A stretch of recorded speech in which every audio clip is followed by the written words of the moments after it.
Edward Nygma and Bruce Wayne face off for the first time in Batman 22. DC's Trinity of Sin event kicks off in the pages of Justice League 22. And we have a brand new Image title with Sheltered number 1.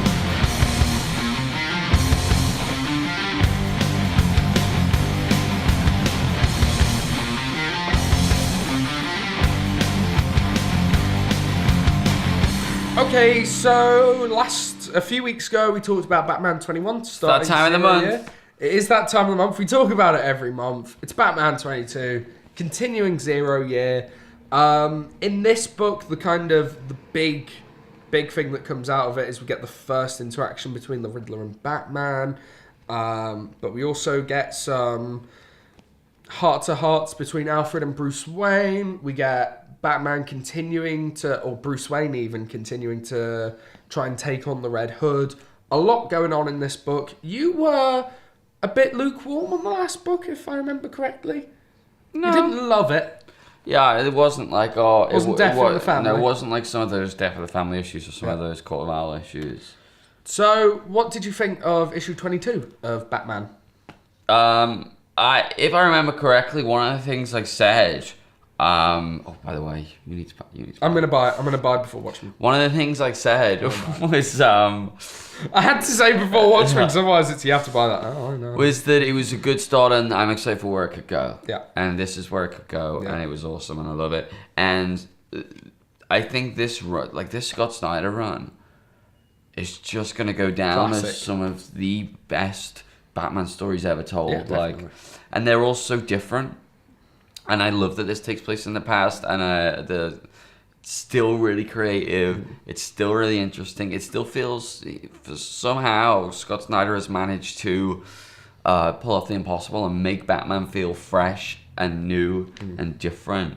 I think ever since that first annual that they did, where they twist on the Freeze origin, and then so no one is sort of safe, and he's the promise of the New 52 relaunch, of those kinds of things being able to happen, and those kinds of new continuities being able to be established, is fulfilled pretty much only in the pages of Scott Snyder and Greg Capullo's Batman.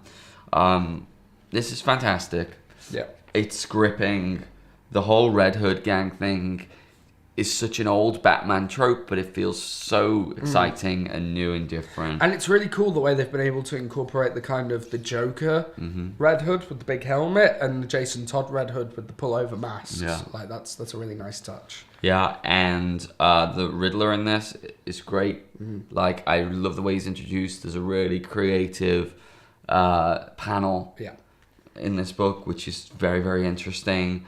And this book, I can just see in years to come, people are picking this up in trade as one of your Batman stories. For so long, it's been sort of Miller that's dominated that, but I think this Snyder stuff is going to be just as good. Yeah, I mean, this book really I think at the start of the year, Snyder didn't have the best start to the year. You know, the death of the family stuff, I don't think ended amazingly. I think that the kind of in-between books are okay, but this is Snyder back on top form, back writing, just the best dialogue. This Red Hood, I mean, again, Red Hood was the Joker before he was the Joker, but I'm he says things where I think you're the Joker, and then he acts in ways where I'm like, well, we're not sure. We're just not sure. And it's Snyder, so there's a twist, but he's also drawn in such a way by Greg Capullo, which is really great on his part, where you're like, oh, it could be the Joker, with the little, he's smiley, but he's got the little crooked tooth in there and stuff. So that's interesting. The dialogue with the Riddler and Bruce Wayne, it's the type of dialogue where he is speaking in riddles, and they can't be particularly hard riddles, because otherwise we're sitting there going, I don't understand, but the back and forth between Bruce Wayne and him is so quick, so snappy. You can see it as almost a chess match of dialogue. Not only that though, but the dialogue for the Riddler still makes sense. You could read it unless Bruce Wayne brings up the fact that it's a riddle. Yeah. You wouldn't know. Yeah. So we're seeing Bruce Wayne's intelligence, and we're being awakened to different things, and that scene you could read several times, and there's so many little bits there. Yeah. And the backup story as well, Bruce Wayne in That One Time, love that title. It was great. It's great. It's continuing this kind of how did Bruce Wayne gather all these different skills, which I think is really cool. So yeah, overall, fantastic issue. I think both Snyder and Capullo are back on top form. Yeah, it's really exciting to see a book that everyone was so anticipating this on the New 52, and it's fulfilled. Yeah. Another book that people were really anticipating was Jeff Johns' Justice League. Yeah. And I think we both felt that started strong, but just whimpered very, very First quickly. 6 issues, fantastic. I ended up dropping it after issue 12. Like, I just couldn't handle that anymore. I went to about 17. You finished the Atlantis arc. Finished the Atlantis stuff, and I was sort of done with it. But they're starting a new arc. Yep. Even Reese is still penciling. Mm-hmm. This Pandora stuff they plotted since the beginning. In fact, there are panels in this book taken straight from first issues of the New 52. So they've been planning this stuff for a while. They've been thinking about it for a long time. And there's been a lot of build-up. How did you feel about this? Well, first off, there's been a few new additions to the Justice League that I didn't realise. Like Firestorm is now in the Justice League. Yeah, there was an issue like 16 or something where they had like a bit of a recruiting spree. Yeah. They have like a little fair with a booth. It was pretty much that, yeah. They had a one-issue recruitment thing. Okay, so some of the new recruits, I don't know how I feel about them. I mean, they're cannon fodder at the end of the day. They're designed to be, the red shirts. Overall, I think this is Jeff Johns back on top form. This is what Jeff Johns does best, these big events. And I mean, in the space of Marvel now, they've had about 3 major big crossover stories. They've had just finished up Age of Ultron. AVX was kind of the start of the Marvel now, and now they're just starting Infinity. So they've gone through loads, and this is, correct me if I'm wrong, but this is the first major DC one. Yeah, well, Batman has done some tie-ins and things. Yeah, with the Gotham family and the Night of Owls and things like that, but outside of the Batman universe, I'm not sure. Oh, Throne of Atlantis, but not really. That was like a 3-issue. Oh, Rotwells, but again, that's self-contained. Yeah, exactly. They're all. Whereas this is the Justice League. This is one of their flagship book, or should be their flagship book. And it was fantastic. It really paid off well. You don't have to have read Justice Leagues 1 to 22. You can just dive straight in. There's a bit of exposition in there, with the JLA being all like, oh, well, we put this team together to combat the Justice League. And you're just like, well, I knew that because I read the first issue of Jet. But okay, we'll get past that. Some great ideas in here. I'm excited to see them pay off. And the whole end bit where we finally get the start, really cool. And also Shazam.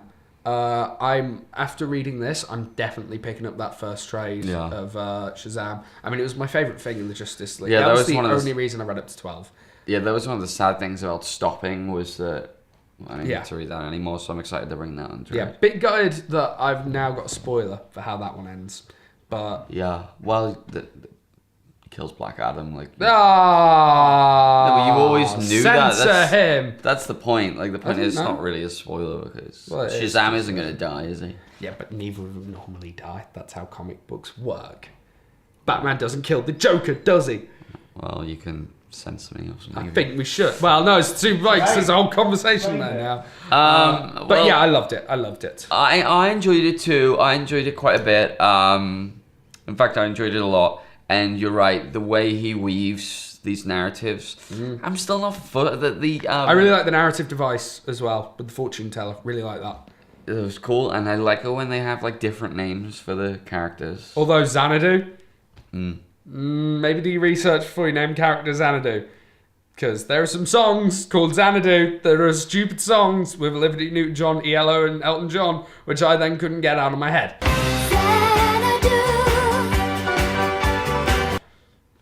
I think that might be a problem solely for you, though. Oh, Xanadu!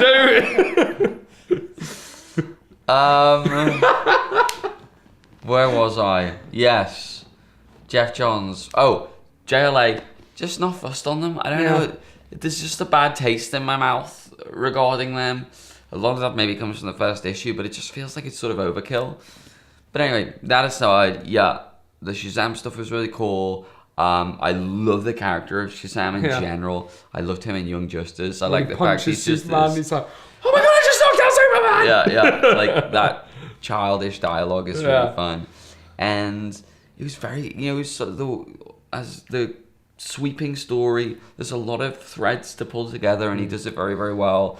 Ivan Reis's art is very good, and I think he's really starting to pull away from the Jim Lee stuff now, which is good as well. Definitely. Yeah, the artwork in this really shot. It's really nice not to be ragging on DC, because I feel like we've been doing that a lot lately, so it was really nice to be able to turn around and go, hey, great job, guys. Yeah. Yeah, the final book we are talking about is Sheltered by Image Comics. You forget them. Drawn by Johnny Christmas. You love that, don't you? You love that name. Johnny Christmas. And it's basically about... no, we'll just leave it there. His name's Johnny Christmas. Yeah, end of review. Enjoy. So on next week's show... No, go on. So it's basically about this community of people that are preparing themselves for a coming apocalypse. There are signs in the world that it's going to happen. They're preparing, and they're trying to be secretive about it. And then there's a little twister at the end where we find out where the story's actually... I'm not going to spoil that as well. I'll leave that one untouched. But it's a new book from Image. Interesting premise. Great name, Johnny Christmas. And what did you think of this book? Yeah, again, really enjoyed it. This is a really good week for me. Premise, you pretty much covered it all. Like, the premise was really interesting. Felt very short. Like, I read this just after Justice League. Which was long. Well, they're the exact same size. Really? They're 34 pages each. A lot of writing in the Justice League one, and this one is sort of... Very true. But it's amazing how Justice League takes me 10, 15 minutes to read, because there's so much going on. This only takes me 5. Like, there is a lot less writing in it, but it's crazy how the same amount of book takes me less time to read. But yeah, I thought it was really interesting, exciting premise. Artwork, I really enjoyed. Johnny Christmas had an absolute blinder. I really enjoyed it. It's another strong Image title.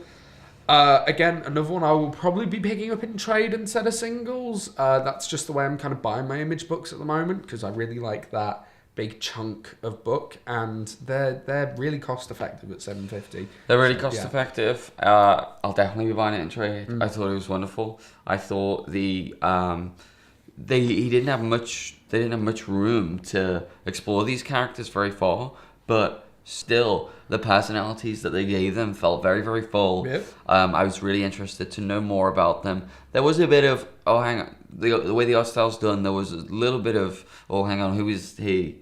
You know, was that guy? Like, some of them look quite similar. So maybe they should have chosen, like, drastically different clothes or something so you could recognize them. But other than that, it was very solid. It's completely my type of book, my type of premise. I have no idea where it's going. Excited to find out. Yeah, fully agree. Brilliant. So that's this week's show. We hope you've enjoyed it. If so, let us know in the comments. Also, let us know what you've been reading in the comments and on Twitter @ComicBookShow1. Yeah, and don't forget to join us on Wednesday for our part 2 look at some of the best Wolverine graphic novels ever. Yep, and then on Friday, we're going to have a Q&A. You asked us some questions, and we're going to answer them. We will see you then. Oh, Xanadu.